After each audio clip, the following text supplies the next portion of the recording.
Pero primeramente vamos a ver qué dice el Señor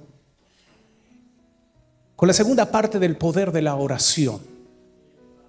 Dios bendiga las visitas que primera vez vengan aquí. Dios les bendiga. Un abrazo fuerte de parte del Señor, ¿ya? Y de la iglesia. Que esta casa sea su casa. Y yo quiero comenzar con una palabra del Señor que se encuentra en Lucas.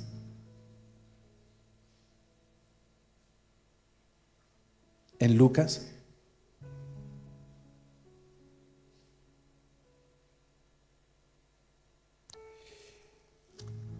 Y vamos a seguir con el tema, el poder de la oración.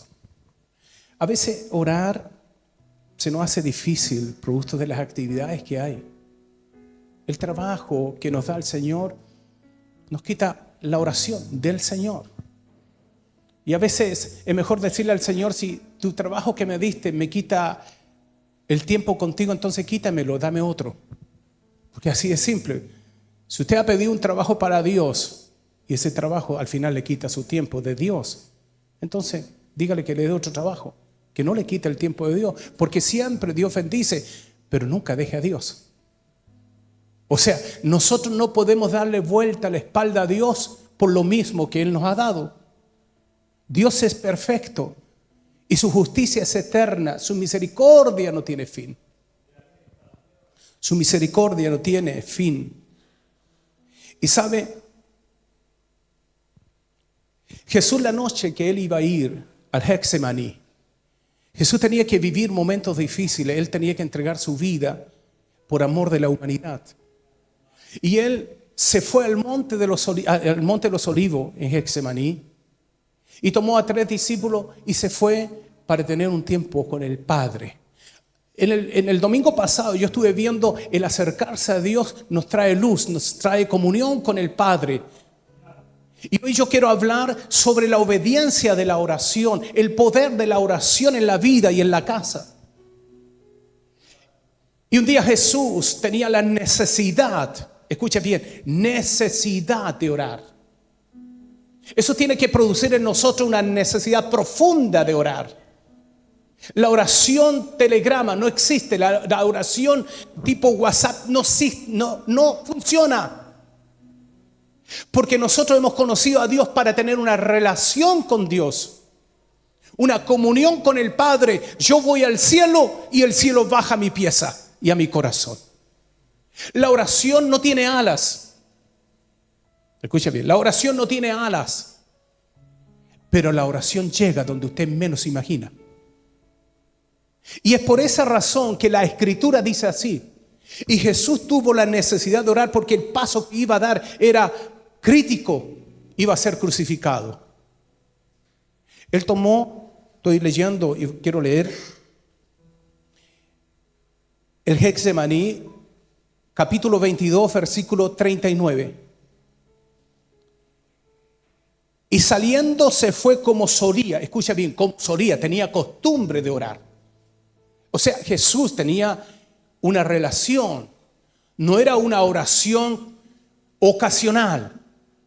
Empecemos por ahí, el maestro era el maestro de la oración, Él nos enseñó a orar. Y la palabra del Señor dice, y saliendo se fue a un monte, se fue como solía al monte de los Olivos, tenía costumbre de ir a ese lugar, un lugar que Él tenía apartado para orar. Yo le pregunto en esta mañana, ¿cuál es su lugar de oración?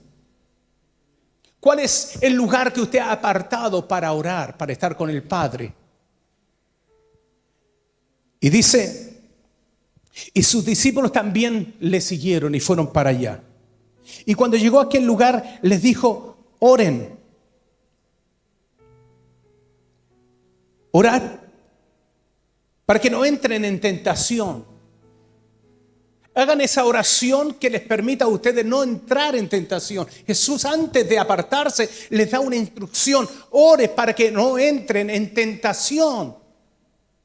O sea, la oración que hacemos nosotros nos libra a veces de la tentación. La tentación de 2 poderes. Y yo quiero decirle esta mañana cuáles son los poderes que atacan la vida de un cristiano. Primero, el poder de Satanás. Todos sus demonios, jerarquía, nos atacan, nos tientan y nos quieren hacer caer. Ese es el primer poder invisible y que solamente se frena a través de la oración, lo que Jesús le dice a sus discípulos, para que no entren en tentación. Y el segundo poder que usted tiene que entender que está constante, latente y en la lucha constante, es el poder de su carne. Mi carne es un problema en la oración, porque cuando usted decide orar, ese momento ocurren muchas cosas en su mente. Tiene mucho que hacer, la carne le recuerda muchas cosas que le hacen salir de la oración. Porque la carne es mentirosa. Nuestra carne es terrenal. Por eso Pablo dice: haced morir pues lo terrenal en vosotros. ¿Y qué es lo terrenal? Fornicación, adulterio, pornografía, toda mentira, engaño, robo, toda maledicencia. Todo eso pertenece a lo terrenal que está en nosotros, metido en esta carne mala, perversa. Y lo único que a nosotros nos permite deshacernos, o por lo menos frenarlo, porque no vamos a eliminar la carne hasta que no salgamos de este cuerpo de muerte, dice el apóstol Pablo. Solamente controlarla para que no se revele en la oración. Entonces la oración es importante en la vida de un cristiano constante. Nosotros no oramos para que Dios nos saque de problemas. No, Dios no está como para el servicio de nosotros. Sácanos de este problema, sáname este lugar, llévame acá, dame plata, dame trabajo, dame todo. No, Dios no está para eso. Dios se ha acercado a nosotros para tener comunión con su creación, con usted, conmigo. Y la única relación que podemos tener con Dios es a través de la oración, la conversación con Dios. Es cuando mi espíritu ora a Dios, cuando mi corazón le cuenta las cosas verdaderas a Dios, la que el mundo no sabe, la que la gente no sabe, porque Dios nos conoce. Así que Dios quiere que nuestro corazón hable. A Dios no podemos venir a ocultarle cosas. ¿Sabía usted que Dios todo lo sabe? Por eso David dice: ¿dónde huiré de tu presencia? ¿A dónde me esconderé? Si hiciere una cueva, si hiciere, me escondiere al otro lado del mar, hiciere todo lo posible para esconderme, de ti no puedo. Porque donde quiera que yo me esconda, allí tú estás, Señor. Tu ojo todo lo ve.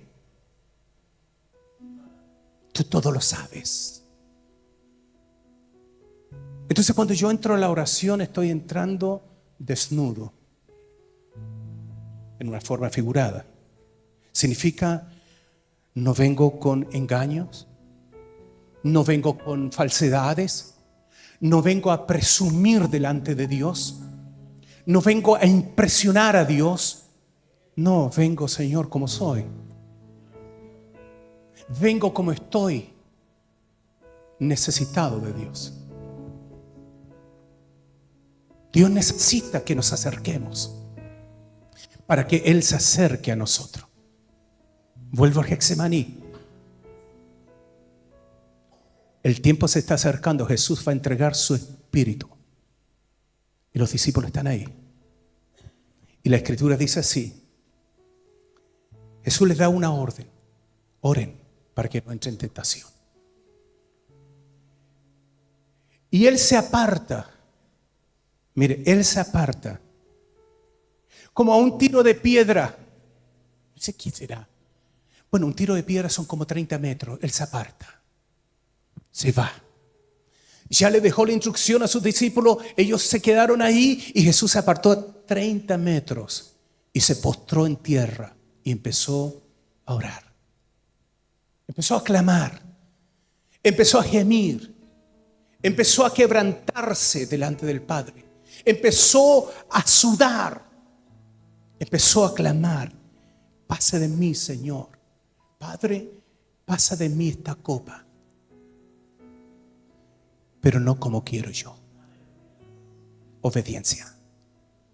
Es difícil la copa, pero no como quiero yo, sino como tú, oh Padre, hágase tu voluntad.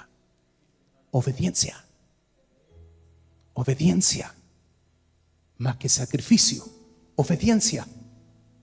El sacrificio es bueno, pero la obediencia es mejor.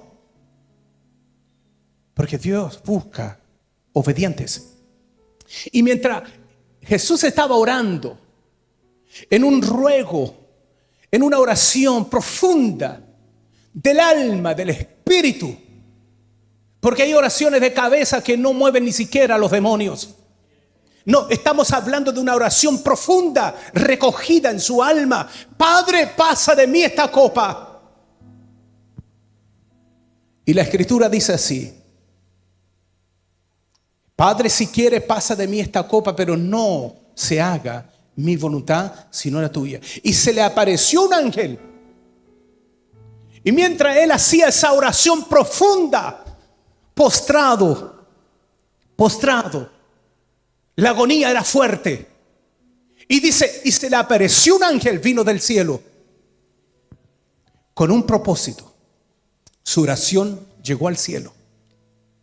Su oración tocó el trono de Dios, del Padre. Porque Jesús era sincero. Y le dice, y se le apareció un ángel del cielo, ¿para qué? Para fortalecerlo. Sigue, no desmayes, sigue. Y Jesús seguía orando. Y dice, y el ángel le fortalecía. ¿Por qué? Porque el reino de Dios estaba ahí. El ángel vino. ¿Sabe? Cuando nosotros entramos a la presencia de Dios para clamar, ¿qué cree que hace Dios? A algunos le visita un ángel, a veces le visita el Espíritu Santo. Y el Espíritu Santo llena toda la pieza y le dice, hijo, no desmayes. Sigue. No te canses. No te distraigas. Porque el Padre está teniendo una relación, una comunicación contigo. No te distraigas. No pienses, ni no le va a pasar nada a tus hijos. No te preocupes. Sigue. Porque el Padre, mientras usted está orando, Él tiene todo bajo control. Todo lo tiene bajo control. No se preocupe. Mientras usted está con el Padre, Dios envía sus ángeles alrededor suyo y les protege. Y no le pasa nada porque Él tiene todo bajo control. Porque usted está en la presencia correcta, en el momento correcto. Usted está hablando con Dios. La oración es importante. Y dice la Escritura, después que Jesús dijo estas palabras y el ángel le fortalecía, estando en agonía, oraba más intensamente. ¿Cuánto han tenido agonía en la oración? ¿Cuánto han tenido quebrantamiento en la oración? Porque hay cosas que no podemos solucionar, mi querido hermano. No podemos. Necesitamos la intervención de Dios. Necesitamos la intervención profunda de Dios en lo espiritual. Necesitamos avanzar y no podemos, y lloramos delante de la presencia del Señor porque no podemos solucionar los problemas, porque hay problemas que no se solucionan solamente haciendo cosas con los hombres, se solucionan desde el cielo a la tierra. Dios contesta la oración, Dios sabe lo que necesitamos y Él quiere romper los poderes demoníacos, y a través de la oración que usted hace, Dios desciende y se mueve con su Espíritu Santo. Hay oraciones que Dios ha contestado que parece que nunca hubiesen tenido solución,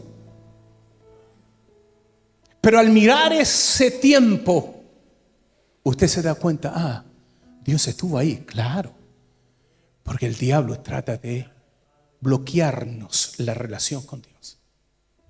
Y Jesús les dice bien claro a sus discípulos: oren para que no entren en tentación, para que no flaqueen, para que no duden.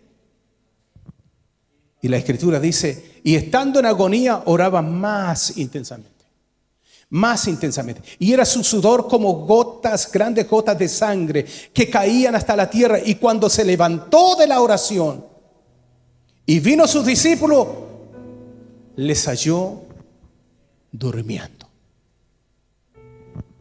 Entiendo, a lo mejor tuvieron un día excesivo, un día estresante. Estuvieron predicando, estuvieron con el maestro haciendo milagros, señales, prodigios. Así que quise comenzar con este versículo para tomar al rey como ejemplo de oración. Mi Señor, su Señor. Y ahora yo quiero comenzar con un rey. Mire, hay oraciones de peticiones que nosotros nos ayudan en momentos difíciles. Hay oraciones que contesta Dios. El rey Ezequías lo visita Isaías, el profeta, uno de los profetas mayores. Y cuando viene Ezequías, porque Ezequías era un rey que Dios le acompañó y Dios le hizo el favor de estar con él. Y un día Ezequías se enalteció y no hizo caso a Dios. Y le envía el profeta Isaías y le dice: prepárate, ordena tu casa, porque hoy vas a morir. Ordena tu casa, ordénala. Y Ezequías dice que al momento que el profeta le entrega la palabra profética, entienda usted bien lo que le estoy diciendo, Ezequías se enalteció, se puso soberbio con Dios. Dios le había ayudado, le había bendecido al rey, estaba con él. ¿Sabe? Hay algo que hiere a Dios: la infidelidad. Hay algo que daña el corazón de Dios: el adulterio espiritual. Hay algo que daña el corazón de Dios: el dejarle para después. Hay algo que daña el corazón de Dios: el dejarle de amar, sabiendo que Él lo ama mucho. Eso daña el corazón de Dios. Y Ezequías se enalteció, pensó que era con su poder. Y la Escritura dice de esta forma: en aquellos días, capítulo 38 de Isaías, dice: en aquellos días Ezequías enfermó, escuche bien, de muerte.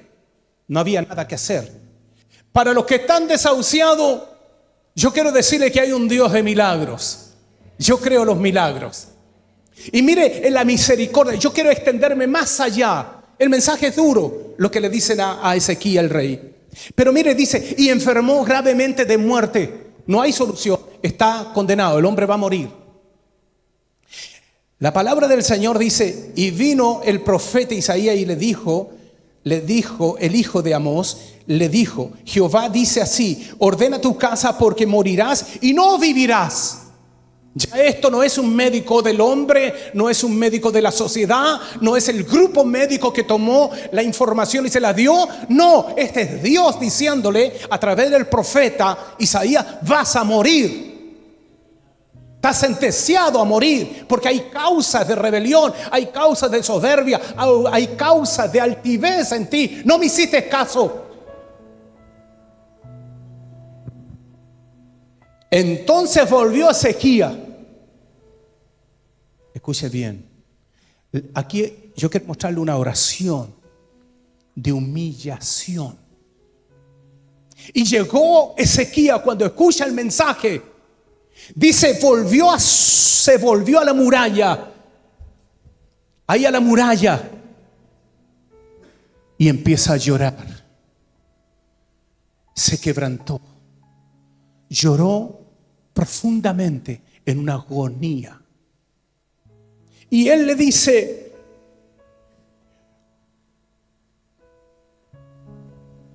oh Jehová, te ruego que te acuerdes ahora que he andado delante de ti en verdad, con íntegro corazón, y que he hecho lo que ha sido agradable delante de tus ojos. Y lloró Ezequías con gran lloro.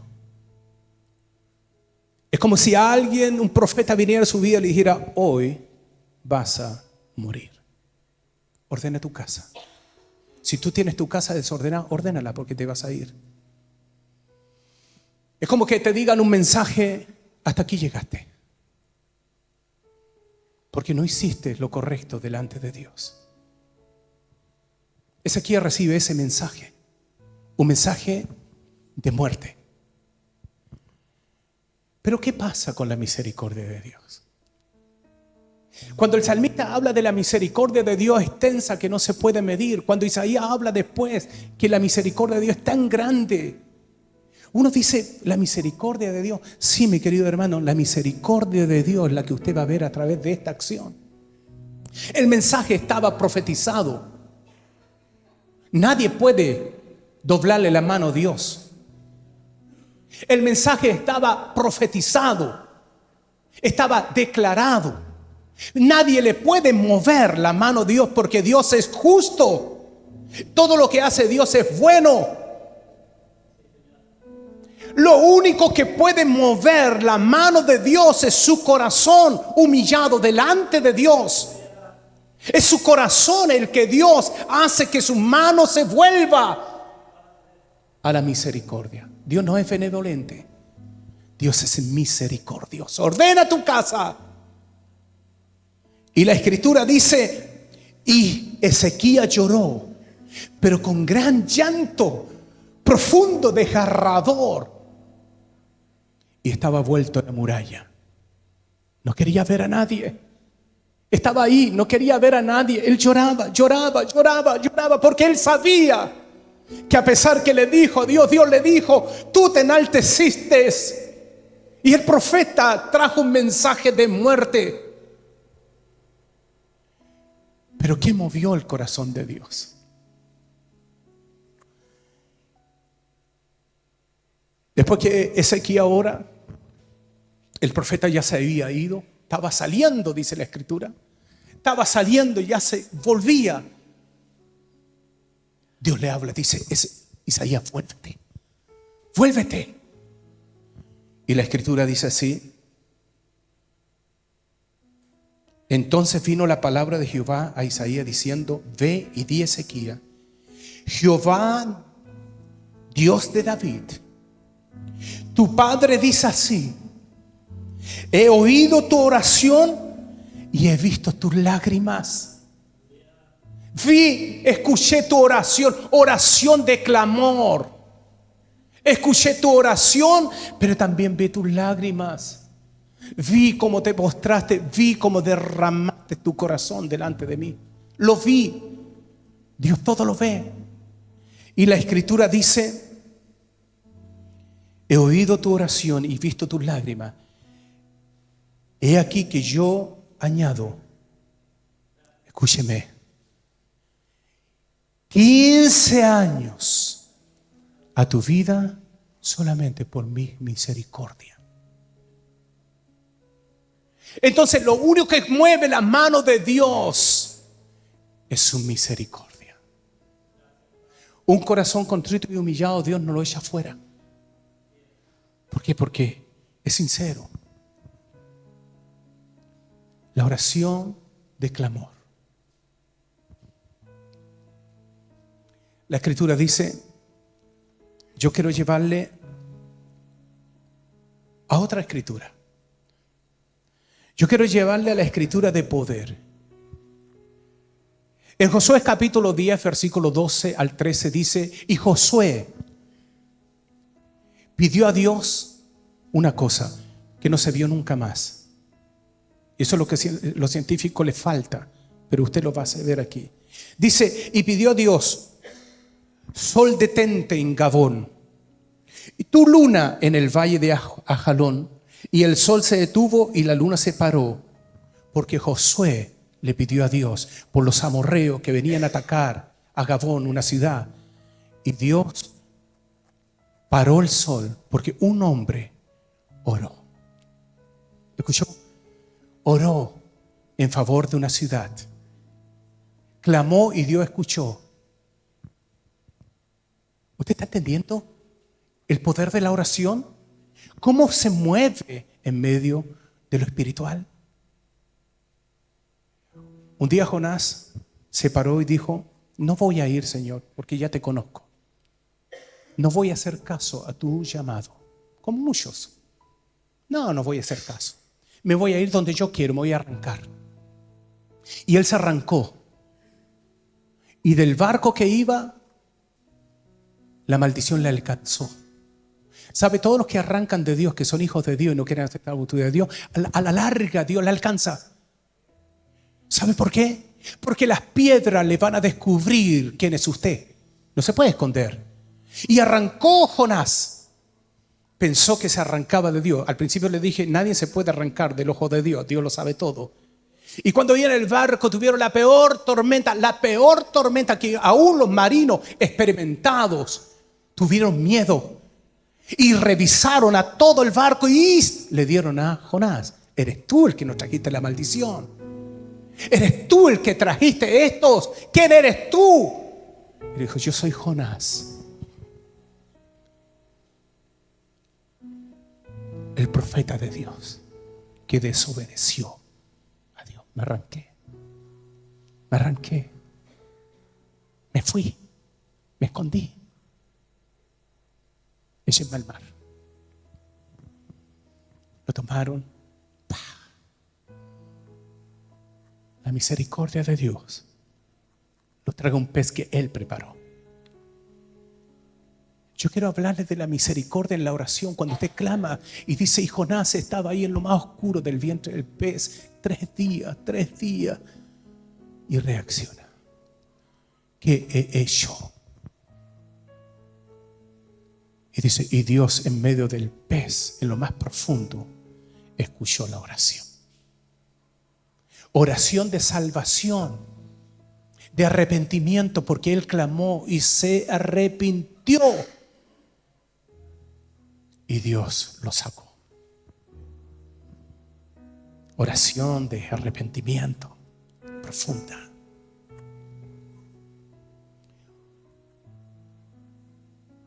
Otro hombre de Dios. Sansón tuvo mucha fuerza, mucha. Y él subestimó a Dios. Y empezó a pecar. Y quiere que le diga una cosa: a veces pensamos que el pecado que sembramos no nos alcanzará. La Biblia dice así, Romanos capítulo 8, Pablo dice así: lo que yo siembro en la carne, cosecharé corrupción. Si yo siembro para el Espíritu, cosecharé vida eterna. Y a veces pensamos que el pecado no me va a alcanzar porque parece que no me siento tan mal. Mire, yo quiero decirle, Sansón no se sentía mal y Dios le había guardado. Él jugó, subestimó a Dios, pensó que Dios no, pero Dios tiene su tiempo. Yo quiero hablarle no del crono, del teléfono, del reloj humano, crono, que tiene número, que tiene segundo, minutero y hora. No, yo quiero hablarle del reloj de Dios. Del tiempo de Dios, del tiempo rema, del tiempo de Dios, de la palabra de Dios que viene en su tiempo. Dios no se sujeta al hombre. Dios viene en su tiempo. Cuando menos Sansón se imaginó, el Espíritu Santo se apartó de él. ¿Sabe usted, mi querido hermano? Yo quiero decirle una cosa. Lo más triste que un cristiano puede experimentar es que el Espíritu Santo se vaya de él. Es lo más triste. Cuando usted le da vuelta la espalda a Dios, Dios nunca más vuelve a usted.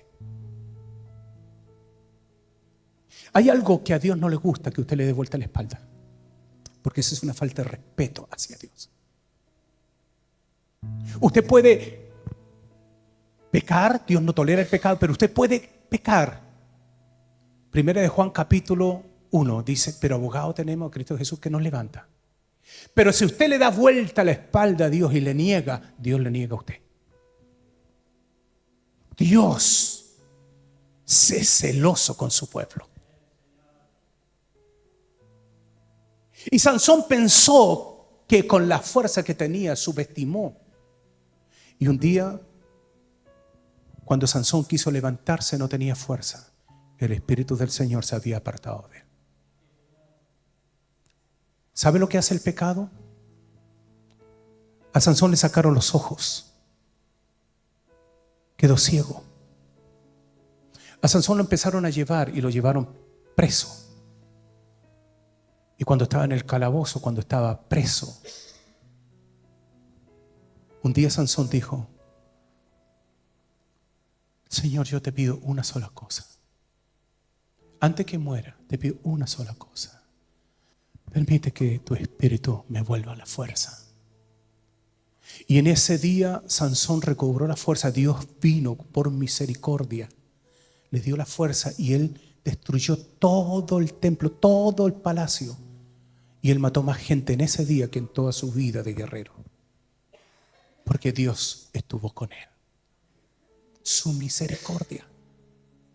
Mi querido hermano, la misericordia de Dios es extensa. Elías estaba en el monte Carmelo y Elías oró. Elías era un hombre sujeto a pasiones, dice Santiago. Y aquí Elías oró porque no llovía. Ahora Elías ora por provisión, lluvia, queremos, Señor. Oró y llovió. Y después volvió a orar para que no lloviese más y no llovió. ¿Dios contesta la oración? Sí, Señor, Dios contesta la oración. La oración tiene que ser sin aparentar. Los fariseos oraban falsamente y Dios nunca contestó. Oraban para ser visto. Para ser visto. No. Nosotros debemos orar en secreto para que Dios nos vea. ¿Me entiende? Dios nos tiene que ver. Hay oraciones de santificación. Usted toma la oración, come su pan y da gracias por el pan que me das. Unge, bendice su casa. Gracias por la casa que me das. Gracias por los hijos. Oración de santidad. Gracias de agradecimiento. Oración de agradecimiento por mis hijos, por mi matrimonio, por mi despensa. Gracias, Señor, por lo que me das. Hay cristianos que no oran ni por almuerzo, no oran por nada, llegan y comen como que si Dios no existiera. Hay que ser agradecido en todo. Todo. Porque todo lo que usted tiene es por misericordia de Dios. Hay oración de libertad. Mire, Pablo y Sila lo pusieron en el más profundo del cepo. ¿Y qué hicieron ellos? Oraron y alabaron a Dios. En lo más profundo del cepo tenían grillos, cadenas. Y dice, mientras ellos adoraban a Dios, oraban en medio del sufrimiento, Dios les soltó y los liberó. ¿Por qué? Porque ellos adoraron en medio de la oración. Entonces, ¿la oración tiene poder? Sí, tiene poder. Tiene poder, tanto poder porque Jesús usó la oración para estar en comunión siempre con el Padre. Y Él nos dio ejemplos de oración. Hay oraciones que necesitamos. Hay oraciones de petición, de clamor. Hay oraciones por sanidad. Hay oraciones por gente inconversa. Hay oraciones por su familia, por sus hijos, por su matrimonio. Hay oraciones, clamor delante de Dios. La oración es importante. Si yo no hago oración, no pasa nada. Las cosas van a seguir conforme su rumbo, pero no va a haber nada. Vamos a la deriva sin oración. La oración es importante. Por eso Jesús le dice a sus discípulos ahí en el Getsemaní: ustedes no pueden orar siquiera una hora. Solamente una hora que oren les basta. Comiencen de ahí. O sea, en menos de una hora. Oiga, usted no está haciendo nada. Una hora para arriba ya estamos hablando de que usted mueve el cielo. Menos de una hora usted no mueve nada. La oración en este tiempo es más importante. La Escritura dice así. Santiago dice, capítulo 5, versículo 13, 16. Dice, orad por los enfermos. Orad los unos por los otros para que seáis sanados. Oremos por los enfermos. ¿Sabe usted que yo creo en los milagros? Yo creo en el poder de los milagros. Yo creo en este Dios de milagro. Lo he visto, oro y veo los milagros porque creo en los milagros. Yo creo en los milagros de provisión, creo en el milagro de sanidad, creo en el milagro ya de la vida, creo en el milagro de los vientres que Dios da hijos. Cuando el mundo dice no puede, sí puede, con Dios todo se puede, todo es posible para Dios. Creo en los milagros de restauración de matrimonios. Yo creo en los milagros. Hay oraciones que tenemos que hacer y saberla hacer. Milagros. Pero ¿sabe? Nosotros tenemos que tener una comunión con Dios. La oración del justo, dice Santiago, puede mucho. No voy a terminar el mensaje porque yo quiero decirle algo a usted.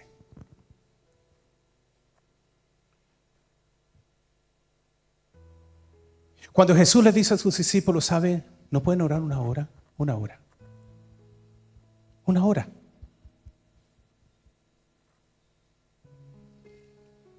¿Sabe? Cuando usted mantiene una comunión con Dios, usted sabe lo que quiere Dios.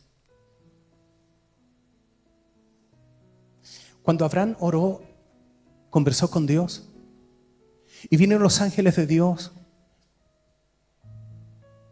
y le dice, ¿podré yo ocultar de mi amigo Abraham lo que voy a hacer con Sodoma? No, Señor. Dios nos revela. ¿Sabe usted que Dios bendice a los oradores, a los que oran de verdad?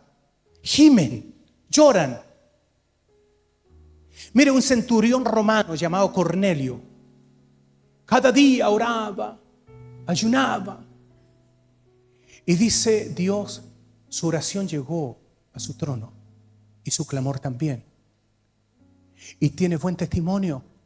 Y Pedro estaba orando, Señor, la gloria es para ti, la alabanza toda para ti. Estaba ahí en la casa de Jope, arriba, en el techo. Porque las casas eran planas arriba antes. Y él estaba ahí orando, y de repente baja un lienzo. Y le dice, oh Señor grande, y Dios le dice, mata y come. Había cuadrúpedos, reptiles, todo lo que la ley de Jehová rechaza. Lo que no sirve. La ley no lo acepta. Pero escuchar una voz que diga, come y mata, o sea, mata y come, pero dijo, no, jamás ha entrado algo inmundo a mi boca. No, Señor. Dios pescó el lienzo y lo devuelve arriba. Y Pedro seguía orando y Dios le baja nuevamente el lienzo y le dice, mata y come. No, Señor. Arriba el lienzo. Y después vuelve el lienzo. Mata y come. No, Señor. Nada inmundo entrará en mi boca. Y el Espíritu Santo le dice, no llames inmundo a lo que yo he limpiado. Escúcheme una cosa. Para los que son del Espíritu deben escuchar la voz del Espíritu. Y el Espíritu Santo, a los que aman al Espíritu Santo, ¿cuántos aman al Espíritu Santo? Yo lo amo con toda mi fuerza. Y el Espíritu Santo le dice, baja, te buscan. ¿Qué comunión, eh? Baja, te buscan. Y baja Pedro metido en una ensalada de la gracia y de la ley. Aún era religioso. Por eso dice, no. Y baja. Y el Espíritu Santo vuelve a hablar cuando iba bajando. No temas de acompañarles. ¿Sabe, mi querido hermano? Cuando Pedro, siendo religioso, temeroso del hombre más que de Dios, él toma a sus hermanos en Cristo, a su hermano en Cristo también, y dice para que lo acompañe, para que sean testigos, para que la ley no le diga nada, para que los religiosos no lo critiquen. Entonces él llevó testigos para él no quedar solo donde Dios le mandó. Anda donde Cornelio, no temas. Y él trae testigos y golpea. Aquí estoy, ¿qué quieren? Y Cornelio dice, solamente yo quiero que me hables. porque hace 3 días estoy en ayuno y Dios envió un ángel y me dijo que te llamara. ¿Qué relación con el cielo? ¿Qué tienes que decirme? Y dice, cuando Pedro empezó a hablar el mensaje de gracia, Cornelio había orado, tuvo visiones. Mire, los que oran tienen visiones de Dios, palabra profética de Dios. Los que oran, andan con Dios, se llenan de Dios y escuchan a Dios, los que oran. Y la Biblia me dice así, la Escritura dice así. Y cuando Cornelio abrió su boca, Pedro no hallaba qué decir y dijo, bueno, yo le quiero decir del maestro. Y mientras él estaba hablando, ¡pum!, cayó el Espíritu Santo y empezaron a profetizar y hablar en lenguas. ¿Sabe? Y Pedro dijo de esta forma. ¿Se acordó del lienzo? Que lo llamó inmundo. Y ahora Pedro dice, ahora entiendo que el Espíritu Santo también se derrama sobre los gentiles. Ahora entiendo, pero si ahora me crujió que el Espíritu Santo también se derrama sobre los cristianos y hablan en lengua y tienen nuevas lenguas, géneros de lengua, bautismo en el Espíritu Santo. Ahora entiendo, pero antes no entendía. Mi querido hermano, a veces no entendemos el lenguaje de Dios. Tenemos que orar para entender el lenguaje de Dios. Lo tenemos que orar, tenemos que escuchar a Dios, porque Dios habla, no es mudo. Dios quiere comunicarnos a nosotros, la iglesia, el poderío que tiene Dios. El poderío son millares y millares y millares de ángeles que están a su disposición de la iglesia. El diablo no tiene poder, no tiene poder. El diablo no tiene poder, ni los demonios tienen poder, ni ninguna jerarquía tiene poder. ¿Sabe por qué? Porque Cristo los venció en la cruz del Calvario. Ahí los venció Jesús. Colosenses dice, y los exhibió públicamente, clavando sobre la cruz sus pecados, los míos, y dice, y venció a Satanás. Pero para yo entender ese lenguaje, yo tengo que orar, yo tengo que conversar con Dios, yo tengo que estar en la presencia de Dios, hablando con Dios, para yo poder declarar la gloria de Dios. Aleluya. Un carnal no puede entender a Dios porque el carnal no entiende las cosas del Espíritu. Pero el espiritual entiende todas las cosas y las juzga. Necesitamos la oración de la iglesia primitiva. Necesitamos movernos en la dimensión de Dios, donde todo ocurre en milagros, señales, prodigios. Necesitamos movernos en esa dirección. Nos vamos a poner de acuerdo. Yo quiero bajar. Y yo quiero hacerle una pregunta a usted. Eso lo puede correr más atrás nomás. Yo quiero hacerle una pregunta a usted. ¿Cuántos creen en los milagros? Aleluya. El milagro más grande es la salvación. El milagro de la vida. Pero ¿habrá algo difícil que Dios no pueda hacer?